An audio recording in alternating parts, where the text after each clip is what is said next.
On this episode of the Layover Live, Grant Stoltz stops by to talk KPIs.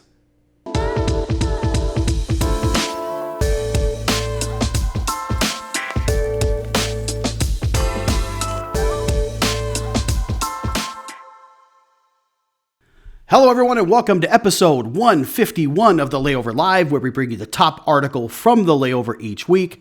I'm Jason Swick, VP of Strategy at Insights, and I'm so happy to have you on the show this week, so thank you for tuning in. Now, key performance indicators is what we're going to be talking about today. I mean, you remember those, right? It seems like they were in a far distant past as we are thinking about measuring success moving forward, which is our theme of the show today. Now, much like our other marketing efforts, they have been upended during the pandemic. And because of that, our KPIs may be another thing that we want to rethink and recalibrate to address this ever-changing landscape and better prepare ourselves for the road ahead.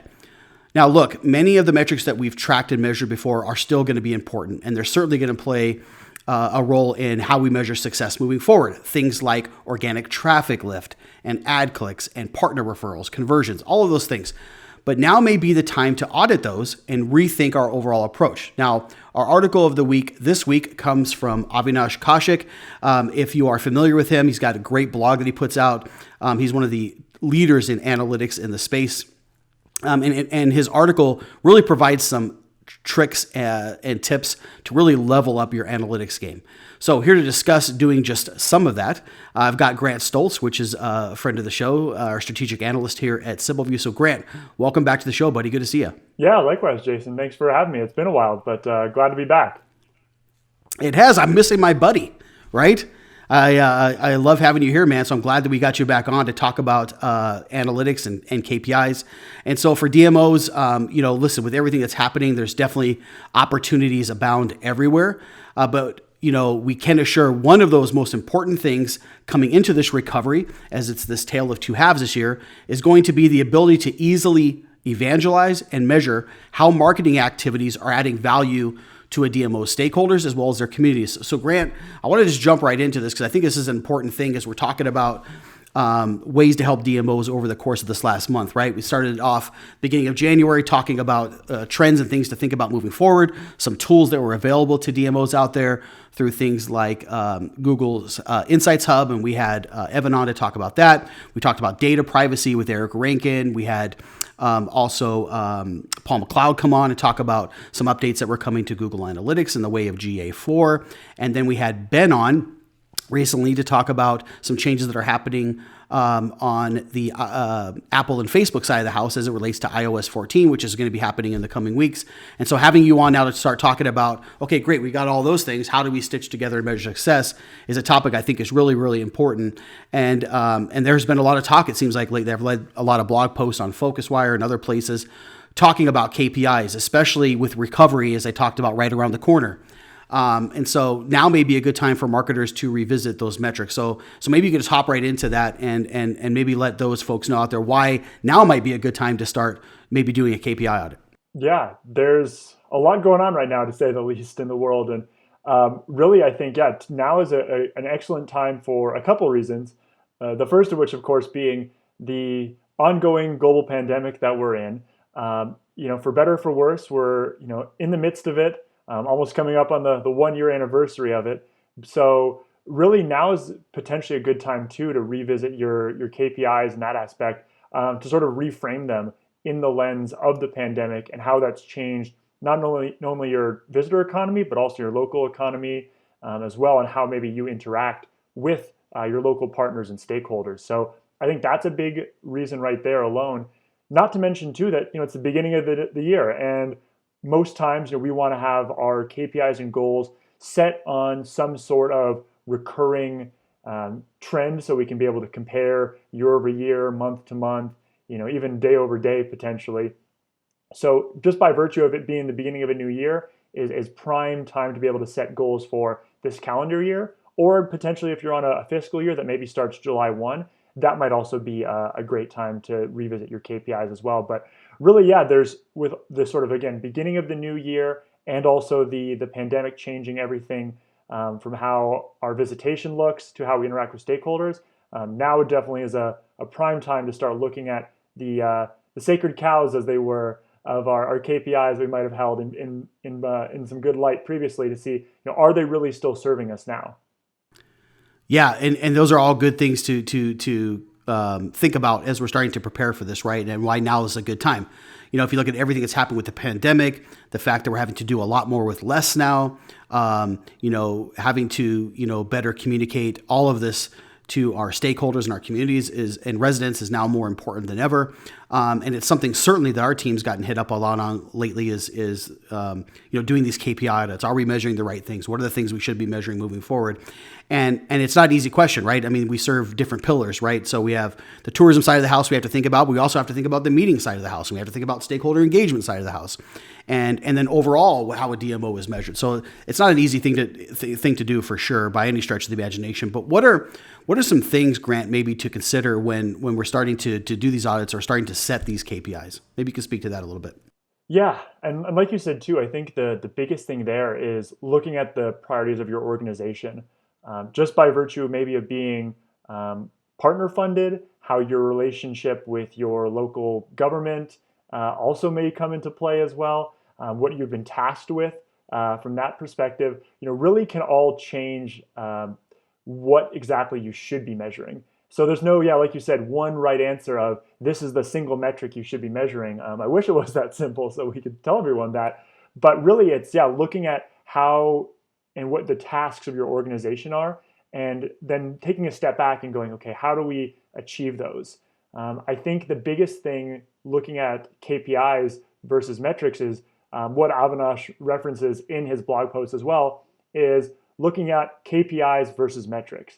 KPIs, by virtue of the name, is a key performance indicator. So having those KPIs actually be things that are important and leaving everything else to kind of the metrics as it was, is really the biggest thing there. Looking at the things that will actually be the most impactful for your organization and your stakeholders in your organization too.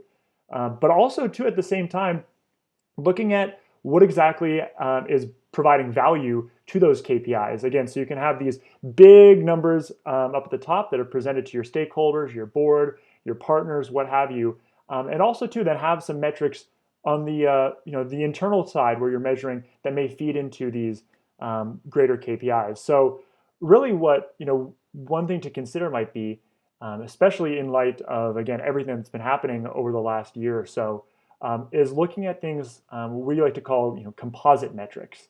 What that really is looking at several metrics together in one performance indicator. So for example, a lot of destinations out there may have a goal or a KPI for time on site, but they may also have a goal for signing up for an e-newsletter. Now, if a user comes onto the site and finds the newsletter really quickly and efficiently and signs up for that goal right there has been checked. Congratulations, they signed up for an e-newsletter. But at the same time, since they were able to find it so efficiently, you're not hitting that first goal of, say, a time on site goal. So by prioritizing one goal, such as say time on site, you may be cannibalizing the performance of another goal or vice versa. So one thing to consider might be is how can I combine some of these goals such as time on site, pages per visit, with other metrics such as e-newsletter signups, visitor guide requests, or partner referrals, so that I'm able to see if a user comes on the site and explores several pages and spends a large amount of time on the site, that still is a successful session for that user and for our organization. But conversely, if a user comes on the site really quickly and finds the partner that they're looking for and is referred off to that partner, that is also a successful website session there as well in terms of digital marketing. So really that might be something to look at there, is how can I combine all these KPIs that I might have into a single KPI of how engaged or how active a user is on my site, rather than just looking at all of these individual metrics in a vacuum. So that's the biggest thing there, is maybe looking at how you can take multiple of your metrics or previous KPIs, combine them into one, and measure their performance on that. And the last note there I'll leave you with as well is also look at things in a rate-based capacity. And by that I mean is, we've all heard maybe the term conversion rate when looking at an action on the website. So same concept applies, is look at the rate of activity on your website. With especially the pandemic and sessions taking a huge hit due to organic traffic and paid search traffic losses, it's really difficult to compare yourself year over year if you're just measuring the number of partner referrals, the number of e-newsletter signups. So by looking at things in a rate-based capacity, you're actually now looking at things from a marketing efficiency. Are the remaining users who are coming onto my site still performing at the same level as they were before a large event, such as a global pandemic, what have you? So these are all big things, again, very large topics that are important to discuss internally with your organization, because like I said, there's no one size fits all solution. But I think between determining what exactly it is that you need to be doing for your stakeholders and for your community, how you can be able to measure them more accurately as not to cannibalize other metrics, and also then look at them at a rate-based capacity, I think are all three major things that can help guide that KPI conversation really to be as fruitful and as impactful as possible. Yeah, really great advice there, Grant. I love the idea of the composite metrics, blended metrics. Those type of things are things to really pay attention to, especially as we're kind of heading down this path of more democratized data, right? If we look at access, DMOs have access more easily now to tools and information more than they ever have before. It seems like everywhere we turn, there's a new platform, a new data dashboard, a new insight to be derived. But what does that really mean, right? And to your point, just measuring metrics for the sake of measuring metrics, that's great for people who are tactical if we're just looking at numbers. But those KPIs, those really key performance indicators, are the ones that those micro metrics should be rolling up to see if they're moving the needle. And those are things we should really consider. I love the idea also of rate-based goals and analytics and data, and looking at it that way. That's a smart way to kind of, as best you can, compare year-over-year information as things have been really disruptive. So, one thing I want to ask you too then is kind of like, okay, great, we've determined that we need to do some spring cleaning with some of these things and review some of these things, which many of us do. We've got some ideas of what we've done now, and we've expressed the idea of maybe working on an audit and maybe working with whoever assists you on the analytics side to help you with that audit to make sure we're tracking the right things. But once those things are complete, then what do we do? So maybe talk about what a next step might be. Once we get these things done and these metrics in place, what's the next step? Yeah, I think the biggest step after assembling your metrics, assuming, like you said, everything is clean on the analytics side of the house, really then is to take that data and put it in somewhere readily and publicly available. Again, depending on the level of data that's required. So for example, you may have a dashboard that's published on a page of your website that stakeholders or partners or even the community can access at any given time, just to be able to see really quickly how, again, you're moving the needle, like you said, on some of those key performance indicators. So that's probably the simplest answer there. But really, too, also then is taking those other metrics that maybe you're measuring internally and also have those readily available for your team as well. I've heard of companies even where they have, a wall of big screen TVs with their dashboards on it at all times, so that they're able just to glance over and see, okay, how exactly are we trending for certain, indicators or metrics as well. So that's, again, I think the biggest thing is making sure that all these metrics and KPIs that you create and you determine are the optimal ones, making sure they're readily available, because if you can't see how they're performing, you can't measure it, you're not going to be able to react or make changes with that data. So that's the biggest thing there. Also, too, keep in mind adding some sort of context. Again, Avinash has a great point in his blog post there about context, making sure that whenever you do have those publicly or internally visible metrics, that there is some context of how you're performing, whether it be industry averages, benchmarks, progress towards a target goal. All of those things, again, can provide a little bit of context. So you're not just reporting numbers for the sake of reporting numbers. You're reporting numbers to show how well you're performing against a competitive set, how well you're progressing towards a goal, or anything along those lines, so that it tells a little more of a story rather than just numbers for the sake of numbers. But really, I think the key thing here is keeping it simple, is having as few metrics as possible displayed to the right people. I know we've all probably received reports where we're just getting spreadsheets of data with thousands of rows and hundreds of columns, and it's really hard to determine exactly what's going on. So keeping it simple, I think, should be in the back of every marketer's mind who's working on their KPIs and their metrics, is how can I put as few things as possible on this dashboard, but also then at the same time drive the biggest impact with what I'm showing and tell the story in the simplest way possible. Yeah, I think you're spot on with that. We have to think about the audience that we're delivering this to, right? And listen, this is not an easy thing. I think you mentioned some of the great things that Avinash talks about in the article. One of the things he also talks about in there, Grant, is being brave, right? This is not an easy thing to do. We spent so many years as marketers priming our stakeholders for the metrics of success and getting that relationship built and getting that trust built around those metrics. And now things have changed, so it's not an easy conversation to have by any stretch of the imagination. So this is not. So again, being brave is important too. That doesn't mean being careless, but it means being.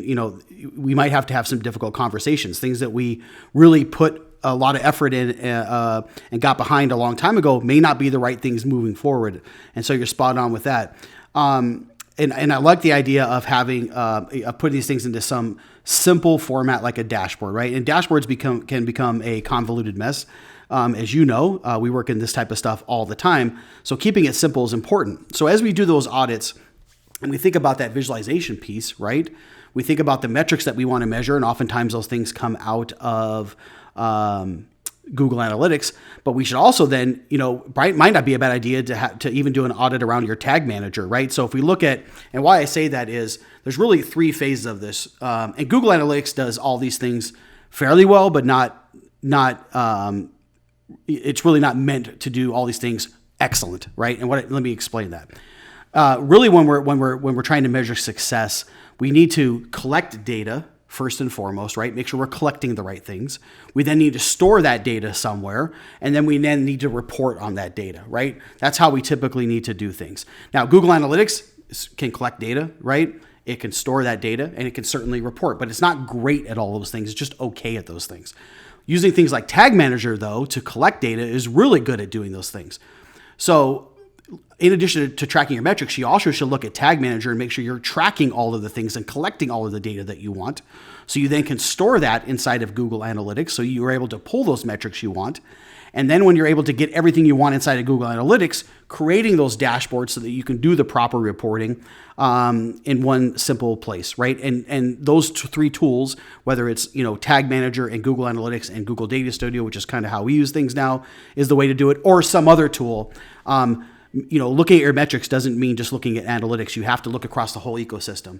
What am I doing to collect data? What am I doing to store that data? And what am I doing to report on that data? So really good stuff there. So I want to ask you one more thing, Stoltz, why it's on my mind, is just and something we've been asking again along the way. And since you talk to so many customers about different things and you're really there to solve their problems, right? So any other advice that maybe you want to share with DMOs while I've got you here?